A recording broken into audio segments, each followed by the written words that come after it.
మొత్తానికి నిన్న రాజగోపాల్ రెడ్డి గారు చేసినటువంటి కామెంట్స్ కొంత హాట్ టాపిక్గా మారినాయి.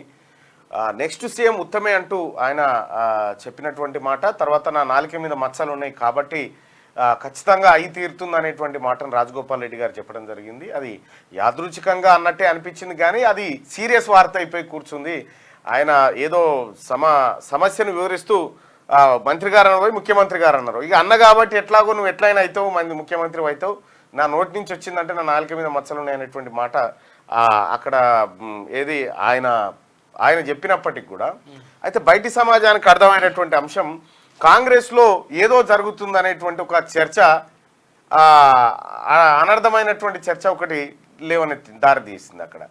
దాంతో కొంత గందరగోళ పరిస్థితి నెలకొంది. అయితే నేను పక్కకే ఉన్న రాజగోపాల్ రెడ్డి గారు మాట్లాడేటప్పుడు అయితే యాదృచ్ఛికంగానే అన్నాడు, నేనే సాక్ష్యం. కాకపోతే ఈ చర్చకు దారితీసింది లేదు, ఆయన ఇంకొక వర్గం ఏమంటుందంటే లేదు ఆయన మంత్రి పదవి కోసం అందరిని అట్లా కాకాబడుతుండు అనేటువంటి మాట వాళ్ళు చెప్తా ఉన్నారు. సరే, ఏదేమైనప్పటికీ కూడా అది యాదృచ్ఛికమైనటువంటి చర్చ.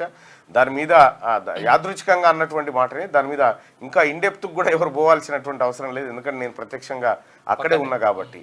సో నిన్న మొత్తానికి గంధమల్ల రిజర్వాయర్ని ప్రారంభించబోతా ఉన్నాం, పనులు ప్రారంభిస్తాం త్వరలోనే అని చెప్పి ఆలేరు నియోజకవర్గానికి సంబంధించి ఉత్తమ్ కుమార్ రెడ్డి గారు నిన్న ప్రకటన చేయడం జరిగింది. దాన్ని 1.4 TMC బ్యాలెన్సింగ్ రిజర్వాయర్ నిర్మించబోతా ఉన్నారు. దాదాపు 54,000 ఎకరాల ఆయకట్టు తద్వారా వచ్చేటువంటి అవకాశం ఉంది. దానికి న్యాచురల్ రిసోర్సెస్తో పాటు మరికొన్ని నీటి వనరులు అందుబాటులో ఉన్నాయి కాబట్టి అది సాధ్యమయ్యేటువంటి ప్రాజెక్టుగా నిన్న ఈఎన్సీ గారు అలాగే మిగతా అధికారులు కూడా సూచించడం జరిగింది. దాంతోపాటు గంధమల్ల రిజర్వాయర్ దేవాదులను పూర్తి చేయబోతున్నట్టుగా తెలియజేశారు.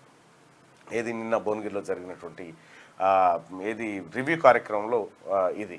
ఇక బునాదిగాని కాలువను కూడా పూర్తి స్థాయిలో నిర్మించి మొత్తం ఇక్కడ భువనగిరి నియోజకవర్గానికి వాటర్ ఇచ్చేటువంటి అంశాన్ని కూడా నిన్న పరిశీలించడం జరిగింది.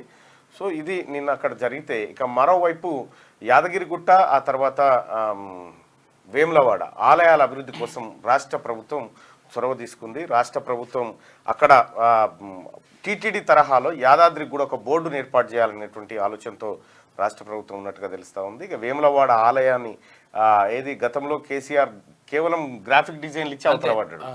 సో ఆ పరిస్థితి లేకుండా వాటిని వేములవాడ ఆలయాన్ని అంగరంగ వైభవంగా నిర్మించేందుకు రాష్ట్ర ప్రభుత్వం చర్యలు తీసుకుంటుందని చెప్పి కీసరగుట్ట అక్కడ ఏది ఎవరైనా రామప్ప టెంపుల్ తరహాలో కీసరగుట్ట పునర్నిర్మాణం చేపట్టాలని కూడా శైవ క్షేత్రంగా అది ఉంది. సో ప్రతిసారి పెద్ద జాతర అవుతుంది. అలాగే కొంత గుడులు గోపురాల మీద కూడా ఆలోచన చేస్తున్నట్టుగా కనిపిస్తూ ఉంది రాష్ట్ర ప్రభుత్వం. అయితే చాలా దవాఖాన్లు మొత్తం నిండిపోయినాయి. డెంగ్యూ జ్వరాలతోటి ప్రజలంతా అవస్థలు పడతా ఉన్నారు. ఎక్కడ చూసినా కూడా చిన్న చిన్న క్లినిక్లు కూడా నిండిపోయి ఉన్నాయి. గాంధీ, ఉస్మానియాతో పాటు ఇంకా ప్రభుత్వ ఆసుపత్రులన్నీ దాదాపుగా నిండి ఉన్నటువంటి పరిస్థితి. సో రాష్ట్రంలో విష జ్వరాలు వ్యాపిస్తూ ఉన్నాయి. ప్రజలంతా అప్రమత్తంగా ఉండాలి. రాష్ట్ర ప్రభుత్వం ఒక ప్రత్యేక చొరవను దానిపైన చూపెట్టాల్సినటువంటి అవసరం ఉంది. వైద్య రంగంలో మాత్రం సమూలమైన మార్పులు రావాలి. ఇక్కడ ఉస్మానియా బిల్డింగ్ కట్టే కంటే ముందు ఈ ఉన్నటువంటి ఆసుపత్రుల్లో వసతుల కల్పన పెరగాల్సినటువంటి అవసరం ఉంది. ఇక ఇది ఇట్లా ఉంటే మరోవైపు బీసీలకు 42% రిజర్వేషన్ అమలు చేయాలంటూ బీసీ బిడ్డలు చేస్తున్నటువంటి నిరాహార దీక్ష ఇవాళ ఏడో రోజుకు చేరింది. సో వాళ్ళు ఇంకా నిరాహార దీక్షను కొనసాగిస్తున్నారు గాంధీ ఆసుపత్రిలో. సో అదట్లా ఉంటే ఇక నిన్ననో మొన్ననో హైదరాబాద్లో భారీ వర్షాలు పడతాయి అని చెప్పి నిన్న వాతావరణ కేంద్రం చెప్పింది. నిన్ననే చెప్పింది. పడే వాన పల్లె కొంచెం ఇట్లా డల్లు పడ్డ చిత్తుపొత్తు కార్యక్రమం లెక్కనే ఉన్నది. ఇక ఇవాళ కూడా మళ్ళీ ఏమో రాసిరు, భారీ వర్షాలు ఉన్నాయని రాసిరు. కానీ ఇక నమ్మబుద్ధి అయితే లేదు అప్పట్లెక్క. ఎందుకంటే అల్పపీడనం మరి అటే పోతుంది ఇటే వస్తుందో ఏం అర్థమైతలేదు. భారీ వర్షాలు అంటున్నారు. ఈ వర్షాల సంగతి ఏందో అర్థమైతలేదు. మళ్ళా శ్రీశైలం గేట్లు, నాగార్జున సాగర్ గేట్లు అయితే మళ్ళా కొలాయించారు. లైక్ చేయండి,